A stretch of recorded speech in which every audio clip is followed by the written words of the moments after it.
այսպես է հարցը, բանն այն է, որ մի քանի հազար տարի առաջ երկինքը դիտելով ընդհանրապես երկնքի շարժումներով զբաղվում են հիմնականում քրմերը եւ բնականաբար նրանք են զբաղվում նաեւ ծիսական բոլոր արարողություններով եւ այդ իմաստով այդ տեսակետից իրարից զատել ծիսական արարողությունները եւ զուտ աստղագիտություն երկնքի դիտումները ըստ էության այսօր ճիշտ չէր լինի իհարկե մարդիկ, որոնք ծիսակատարություններն են, նրանք պետք է իմանան եղանակի փոփոխությունների մասին, որը որոշվում էր հիմնականում երկնքի փոփոխություններով եւ նրանք բավականին լավ պետք է իմանային աստղային երկինքը։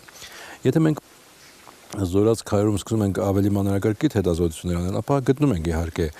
որոշ ուղղություններ, այդ քայլի վրա որոշ անցքեր, որոնք տարվա հատուկ օրերին